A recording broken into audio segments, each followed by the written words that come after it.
You will hear a telephone conversation between an employee at a pet insurance company and a customer. You have 30 seconds to look at questions 1 to 6.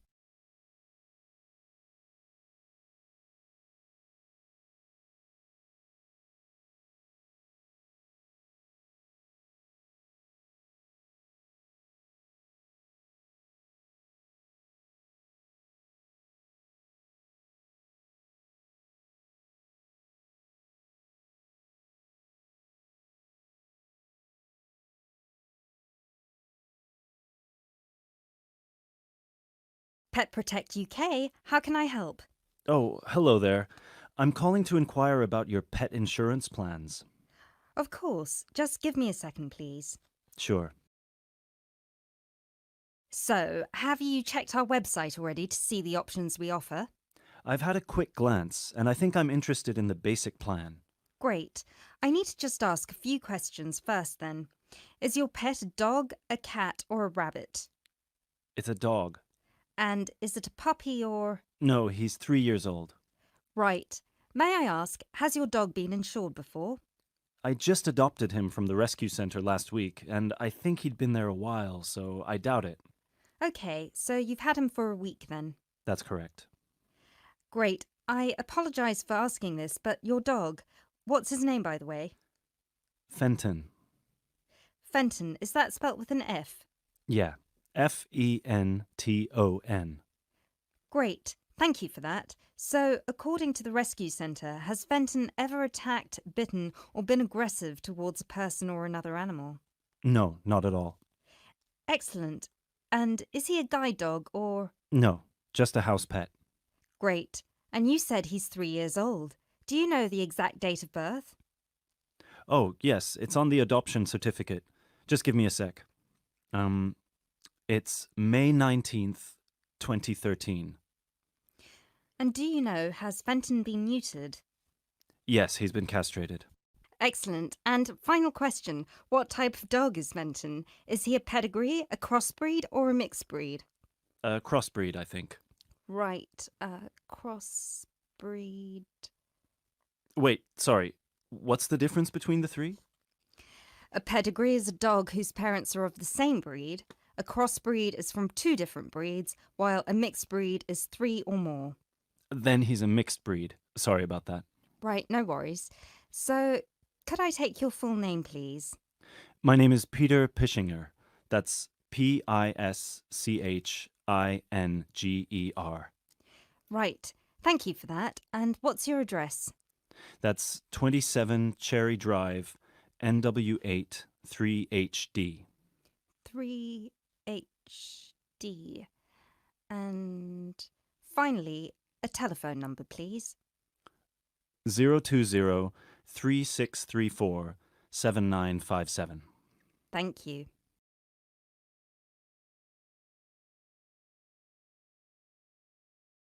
You now have 30 seconds to look at questions 7 to 10.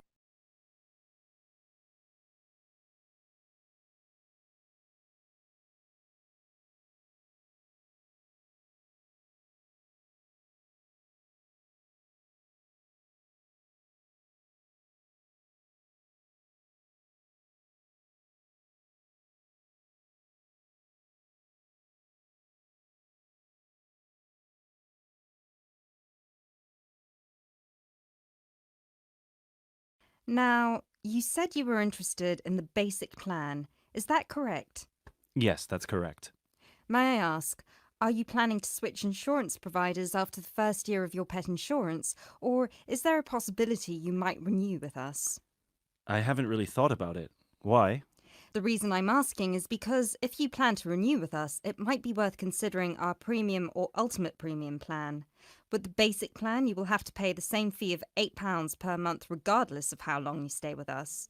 If you choose one of our other 2 plans, though, you will receive a discount for the first 6 months. You'll only have to pay £12 for premium and £15 for ultimate.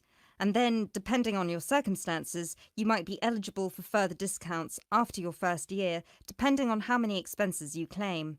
If you claim less than £300, you'll have to pay the same as for the basic plan, but receive the cover provided by the premium plan. Huh. Is that something you might be interested in? I'll have to think about it. Is it possible to switch to one of the other plans later on? Yes, of course. You can always upgrade. Let's stick to the basic plan for now then, and then I might call you back to switch. No problem. So, what happens now? Well, first we would need you to come over with little Fenton so we can have a look at his documents and medical history. We'd also need you to get him to the vet for a quick checkup. All of this is standard procedure before we can proceed with the insurance plan. And then, when all that's done, you can either set up a direct debit in person or you can call us back and do it over the phone. Right. And the basic plan will cover... Well, the basic plan covers veterinary fees, obviously, plus a few more things such as boarding costs, loss by theft or straying, advertising and reward, death by accident or illness. You can find a comprehensive list on our website, or I could forward it to you via email if you prefer. Thanks. I'll check the website. No problem. So, shall we book you an appointment so you can come over?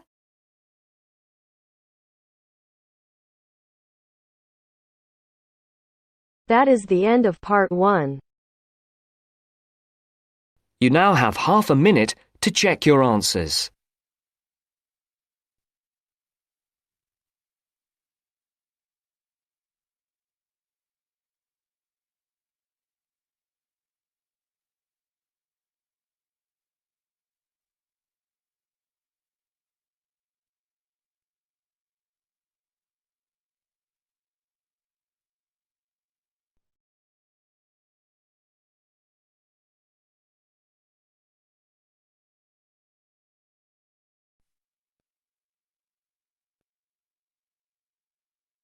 Now turns to part 2. Part 2. First, you have some time to look at questions 11 to 17.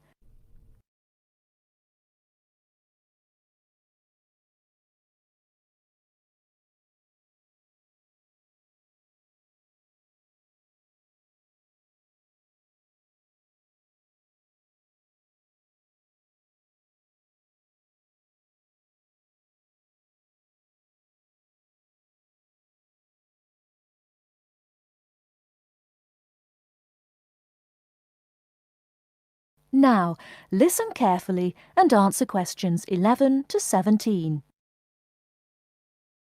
Hello, and thanks everyone for coming here today.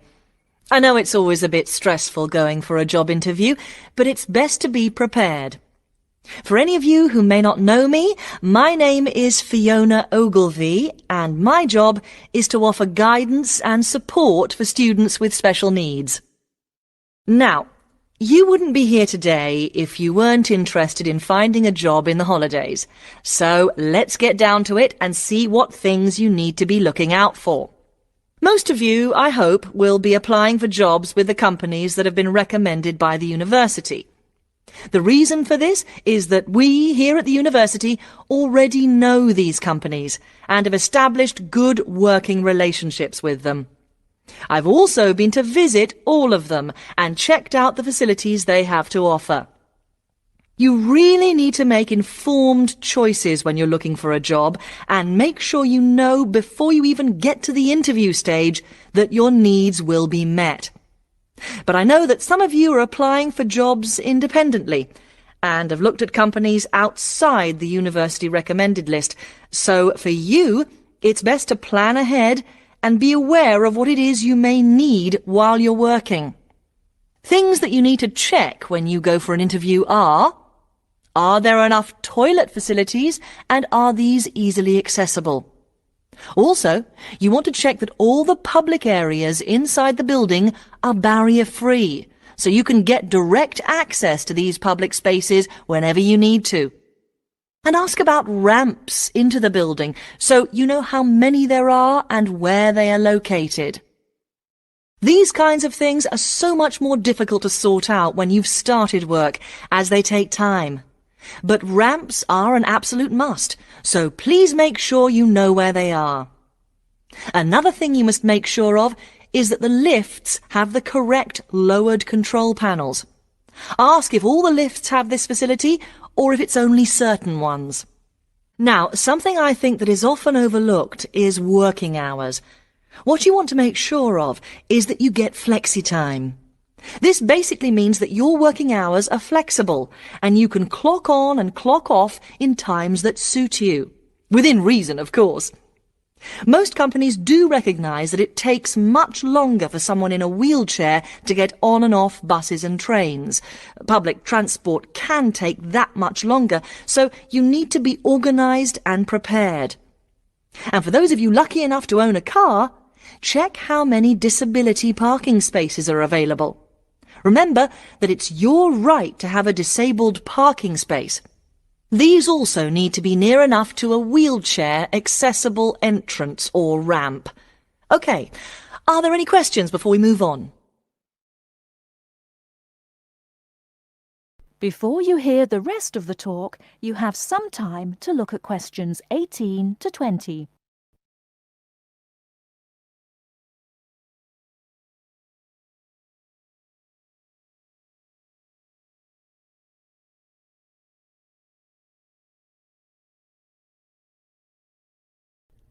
Now listen and answer questions 18 to 20.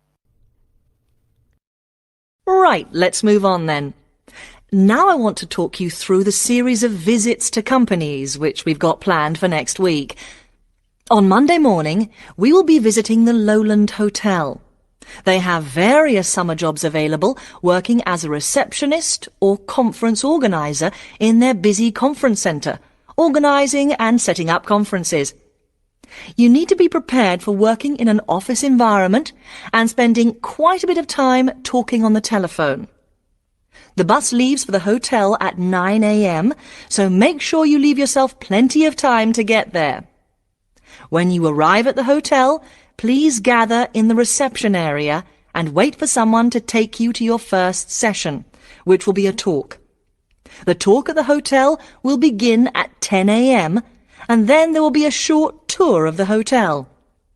There will be a light lunch provided, which is usually salads and sandwiches. The next place we'll be visiting will be on Tuesday afternoon. We'll be going to visit a little local company that makes handmade paper and cards. For those of you studying art, this may be just what you're looking for. We'll be taken on a tour of the company which lasts 3 hours. The tour will start at 3:30 p.m, and after that you'll have a chance to meet some of the staff. Tea and coffee will also be provided. We have no trips planned for Wednesday, but on Thursday morning we'll be going to Tobago Travel Agency. This is a very popular choice amongst our students because you can get student discounts on holidays. We've booked a coach for this, and it'll leave from outside the refectory at 8 a.m. You'll need to bring a packed lunch for this, so please don't forget. There is a little canteen where you can buy hot and cold food, but this is closed on Thursdays. Friday, we'll be having representatives from all the companies visiting us, so you will have a chance to ask any questions, and of course, put your name down on the list if you're interested in working for them over the summer. This event will take place in the main hall next to the library, and it'll run from 10:30 until 4. I really hope you make the most of this excellent opportunity to not only earn yourself some extra money, but also to gain experience of what it's like to work. And if you'd like to find out more, then please ask some of the students who worked last year. They're all wearing green badges and will be happy to speak to you afterwards. That is the end of part 2. You now have half a minute to check your answers.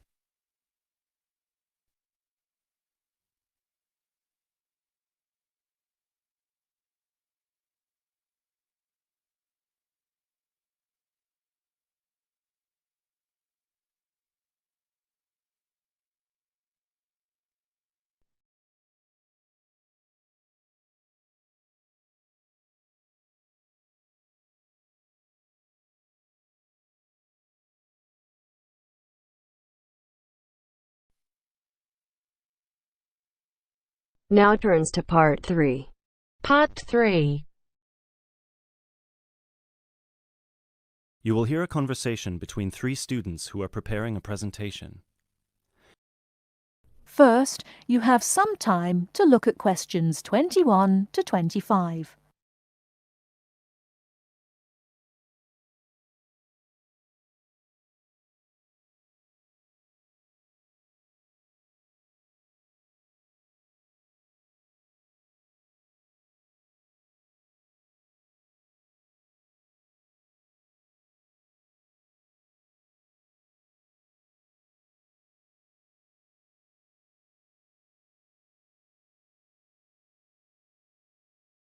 Now listen carefully and answer questions 21 to 25. Hey guys! Oh, hey, Gail. You made it. Yeah, sorry. I was stuck at the library paying late fees. Have you guys started going through the data yet? Yeah, we've already collated it and we've started designing the graphs we're going to use in the presentation. Oh, really? That's fast. Well, anyway, here's what we've got so far. Okay, so... Wow, 38% said they thought about quitting school in the first year. That's a huge number. Yeah, and only 10% said they were happy at school from beginning to end. Amazing, isn't it? Yeah, I thought the majority would be happy here. Well, just remember that about 30% of the school population are foreign students, and from the UK students, only 2% are actually from the area. So, I guess it makes sense that people would miss home. Yeah, but to want to actually quit school. Well, they didn't want to exactly, they just thought about it. Okay, so how should we organise the presentation? What did you guys decide? Well, Kevin and I were saying that we should start by explaining what the topic of our research was, and how we decided to collect the data. So, I'll start by saying that our topic was how first-year students felt a month after beginning school, and how their attitudes progressed and changed by the end of the academic year. So then we were thinking that I should explain that the population we want to study was obviously first-year students, but because we need their complete experience from the beginning to the end of their first year, we'd have to actually poll students in their second and third year. And then we said that you should explain how we access the population. So I'll say that we got the permission from the school to go to different classes from different departments and hand out the surveys in paper form, right? Right, and that it took us about 3 weeks to complete this part of our research. So then we need to describe the 3 different areas of focus of our survey. So Lindsay can do that. Say that the survey had 3 sections. The first one asking just some general questions about the age, gender, nationality and field of study of each student. Then the second one focused on how they felt in their first 6 months at school. And the third, how they felt in the summer after their first year was complete. That sounds good.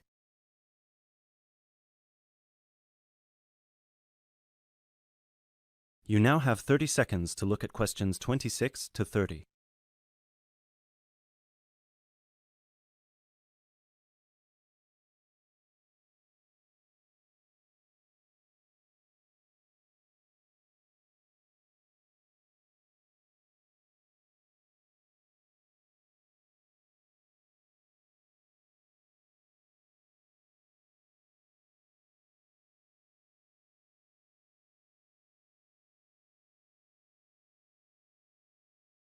Okay, so let me see the breakdown.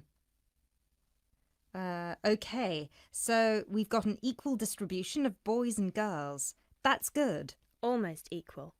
51% of the participants were boys, the rest were girls. Right, and 70% of the participants were British, while the other 30% were...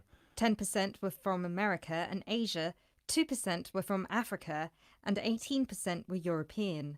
We had a small number of Australians as well, 0.03%, so I guess Europeans were 17.97% if you want to be precise. Which we should. Anyway, and obviously the age was all 20 or 21, with a few 19-year-olds.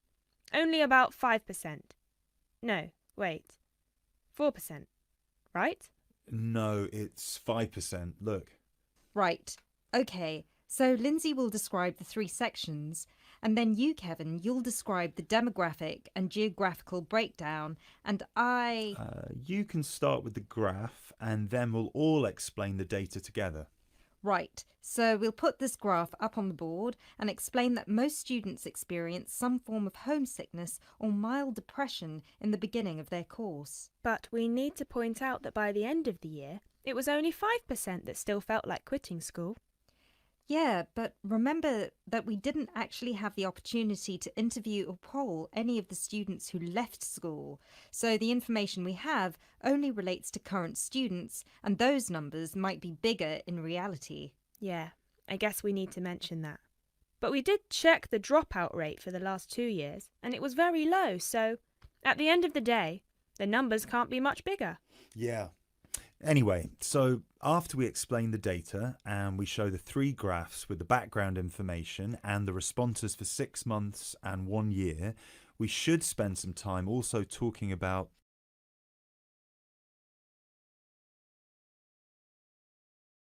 That is the end of part 3. You now have half a minute to check your answers.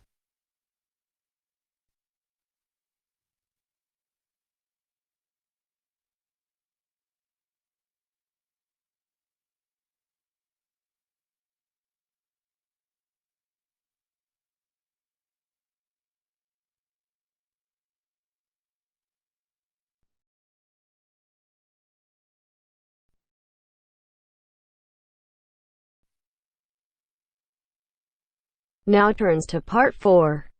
Part 4. Now turns to part 4. Part 4. Well, it's the beginning of the digital age, and technology is all set to completely revolutionise the way we watch TV, videos and DVDs and play computer games at home. First, you have some time to look at questions 31 to 40.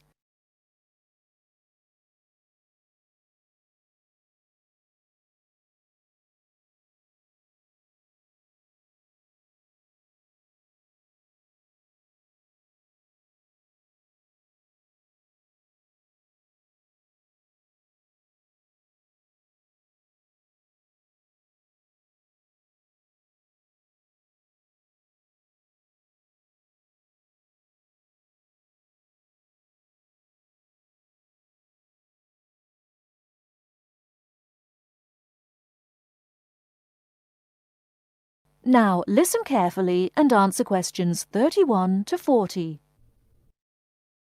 Well, it's the beginning of the digital age, and technology is all set to completely revolutionise the way we watch TV, videos and DVDs and play computer games at home. Here to tell us more about how we will be spending our leisure time at home in future is Anna Zabel. Hello. Yes, there will be huge changes in the way we use television, radio and new media in future. By this, I mean we will be able to do what we want, where we want and when we want. The result is that our homes will increasingly become home theatres, and all our entertainment at home will be available at the touch of a button. Now, most home entertainment these days is delivered over wires, but this is changing thanks to high-speed broadband.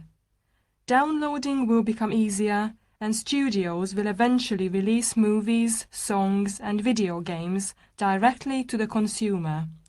So, for example, instead of a film opening on the big screen and eventually appearing on television, video and the internet, it can appear in all formats at once. This means that we will have more choice and control over the media we use. So, how will we use this media in our homes in future? There will be big changes in how we watch video and television. Several research groups and companies are trying to add depth to TV and other video displays in the form of a third dimension. So television and video screens will have depth. What do you mean by depth exactly? Do you mean 3D, like a hologram? That's right. When we say that a hologram has 3 dimensions, it means that we can see not only up and down and left and right, but forwards and backwards too. When we talk about dimensions, we call forwards and backwards depth. So when we say that a hologram has 3 dimensions, it means we can see up and down and left and right, just like a picture or photo. But we can also look into the hologram because the image it contains has depth. So instead of watching films on a flat screen, we will be watching them in 3D. Absolutely. Well, as we live in a 3D world, we shouldn't really be watching television and films in 2D, and the technology to make this happen is already there. 3D screens are being developed which can be placed throughout the house, even in busy areas of our homes like doorways and halls. Now, these screens appear to float in air. So in the future, 3D holographic images will be sent into our homes and we will be able to experience the action as if it is taking place right in front of our eyes. So the action won't just look real, it will be real. Incredible! How does this technology work? Well, to get true 3D, each of your eyes has to see a slightly different image. 3D screens interweave multiple images in vertical stripes using special coatings and filters built into the screen. This means that each eye sees a different set of stripes. These screens are called lenticular screens. Now, these screens are easy to produce and some laptop PCs and cell phones already have them. However, lenticular screens do have one disadvantage. The strain on the eyes and brain of putting together a 3D image from 2 flat ones can result in headaches and dizziness. But a few companies have developed a hologram 3D display which does not cause these problems. Instead of building images, then leaving them to the brain to put together, holograms create a whole image that reaches the eye exactly the way light from a real object does. You can even walk part of the way around a holographic image to see side and back views, just as you would do if the object was right in front of you. Twin holograms will let a couple watch 2 different programs on the same screen, even if they sit next to each other on the living room sofa. So no more arguing about which program to watch. That's right. Patio screens are being developed too. Patio screens? What are they exactly? Well, a patio screen is a big inflatable screen, which means you can take it outside your home and watch a film in your garden. Some patio screens are even equipped with DVD players, and some new ones may even have a wireless connection. Amazing developments there. Well, join us after the break when we will be talking. That is the end of part 4. You now have half a minute to check your answers.